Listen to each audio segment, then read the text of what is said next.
Herkese merhaba. Şimdi 9. sınıfların matematik dersine kaldığım yerden devam edeceğim. Şu ödevleri vermiştim. Öncelikle bu ödevleri çözelim. 4 üzeri 10, 4 üzeri 10, 4 tane 4 üzeri 10'un toplamı nedir? Şimdi 1, 2, 3, 4 adet var. Bunu nasıl yazıyoruz? 4 çarpı 4 üzeri 10. Burada da gizli birimiz var. Tabanlar aynıysa üstler toplanır. 4 üzeri 11. Ama ben bunu 2'ye de çevirebilirim. 4 yerine 2'nin karesi yazarım. Üzerine 11. Buradan üslü ifadelerde ard arda gelince çarpıyorduk. 2 üzeri 22. Bu soruya bakalım. 5 üzeri 7'ler sabit bakın. Katsayılara bakıyorduk toplama çıkarma yaparken. Şimdi kaç tane 5 üzeri 7 var burada? Eksi 2 tane. Eksi 2 artı 3 artı 8. Yani 5 üzeri 7 parantezine alarak da yapabiliriz bunu. Eksi 2 artı 3 artı 8.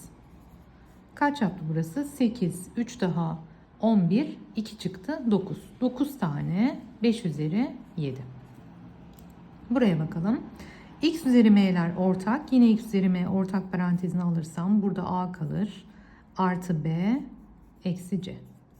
Yine aynı şekilde 6 üzeri 2'ler ortak. 6 üzeri 2 parantezine aldım. Burada a kaldı. Artı b eksi c. 4 işlemleri bu şekilde yapıyorduk. Bunlar ödevdi. Şimdi konuya devam ediyorum. Şimdi bilimsel gösterim var. Bilimsel gösterim ne demek? Önce ondan bahsedeyim. Şimdi bilimsel gösterim şu. Ne yine tam sayı olmak şartıyla a'da reel sayı ama sıfırdan farklı bir sayı. Şimdi a sayısı 1 ile 10 arasında olacak. Yani 1'e eşit olabilir ama ondan küçük. Mutlak değeri tabii ki bunun. Bu şekilde tanımlanan ifadelere biz ve bu a'yı bu şekilde tanımladık. A çarpı 10 üzeri n şeklinde gösterdiğimiz ifadelere biz bilimsel gösterim diyoruz. Şimdi buradaki alıştırmalardaki bu sayıları bilimsel gösterime çevirmem için şimdi bakın bu 0.1234 ben bunu 1 ile 10 arasında çevirmem gerekiyor. Hem de burada şunları da hatırlatmış olurum size. Şimdi virgül kaydırmayı sağa doğru yani bir adım kaydırırsam virgül 1 virgül 234 yapar. Yani benim amacım zaten 1 ile 10 arasına çevirmek sayıyı.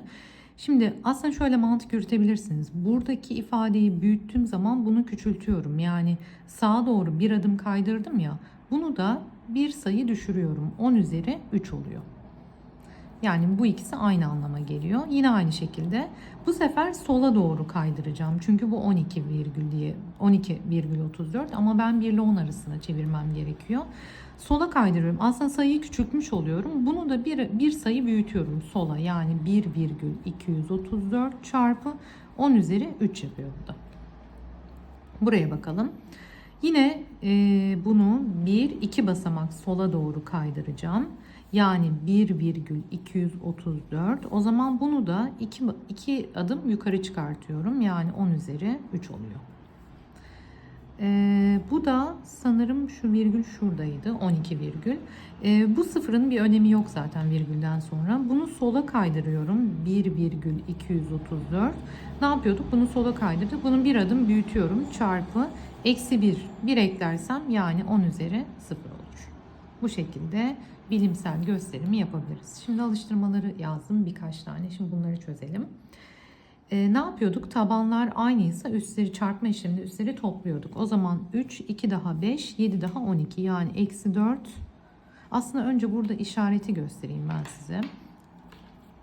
Şimdi tek kuvvet eksi eksi olarak kalır. Çift kuvvet eksi artı olur. Tek kuvvet eksi eksi olur. Eksi ile artının çarpımı eksi, eksi ile eksinin çarpımı artı. Yani sonucum ne olacak? Artı olacak. Parantez kullanmayalım. 3, 2 daha 5, 7, 5 daha 12. Bölme işlemini ne yapıyorduk? Üstleri çıkartıyorduk. X üzeri m eksen. Buraya bakalım. Yine bölmede çıkartıyorum. 10 üzeri 8 eksi eksi 9. Buradan da ne yapar? 10 üzeri 17. Tamam. Şimdi şu sorulara bakalım. Yine çarpma işleminde üstler toplanır. Ne yazıyorum buraya? X üzeri m artı c bölü x üzeri k. Bölmede çıkartma işlemi yapıyorum. M artı c eksi k. Şimdi buraya bakalım. Burada ikiler kuvvetleri farklı. O zaman benim aynı hale getirmem gerekiyor. Ben bunu yani kuvvetler aynı olması gerekiyor. 2 üzeri 3 yazsam 8 yerine 2 üzeri 2 ile çarpsam ne olur bu? 2 üzeri 5 olur. Artı burada da 6 tane 2 üzeri 5 var. Yani burada gizli 1 var aslında. Bir tane 2 üzeri 5 ile 6 tane 2 üzeri 5 toplarsam 7 tane 2 üzeri 5. Buraya geçelim. Önce ne yapıyoruz? Bunları topluyoruz. Yani 3 üzeri 7 artı topluyorum 3 üzeri 10 bölü 3 üzeri 2. Şimdi burada toplama işlemi tabii ki yapamayız 7 ile 10'u. Ne yapıyorum? Bunu ben 3 üzeri aslında evet şuradan işlemi birazcık uzattım neyse. İkisini 3 üzeri 7 bunu 3 üzeri 7 3 üzeri 3 olarak parçalayabilirim. Yani şuna başa döndüm ama 3 üzeri 7 parantezine alsam bunu. Burada gizli 1 var artı 3 üzeri 3. Yani aslında şöyle şurayı hiç bir daha yapmayalım. Şurası 3 üzeri 7 yapar bakın. 3 üzeri 3 çarpı 3 üzeri 7. Yani burada 3 üzeri 7'leri sabit düşünüyorum. Burada gizli 1 var. 3 üzeri 3 27. Bir daha 28. Yani 28 tane 3 üzeri 7'yi neye böleceğim ben? 3 üzeri 2'ye. Bölme ne oluyordu? Şunları çıkartıyorum. 28'e dokunmuyorum. 3 üzeri 7 ile 3 üzeri 2'den çıkardım. 3 üzeri 5. Bu şekilde bırakabilirim. Şimdi şöyle bir yeni nesil tarzı bir soru yazdım. Tanımlanan bir işleme göre yani şöyle bir işlem tanımlanıyor. Çokgenlerin kenar sayısı içine yazılan sayının kaçıncı kuvvetin alınacağını göstermektedir dedim. Örnekte şöyle bir şey tanımladım. Yani içinde 4 var. O zaman bunun cevabı 4 üzeri 3. O zaman bunu nasıl çözeriz? Şimdi önce şuradan başlıyoruz. Kaç tane kenar var? 4 tane. O zaman bu 5 üzeri 4. Bunu hallettik. Şimdi dışarıyı sayalım. 1, 2, 3, 4, 5, 6. Ne yapıyorum? 5 üzeri 4. Üstüne bir de 6'yı yazarsam üstler çarpılır ard arda geldiği zaman 5 üzeri 24.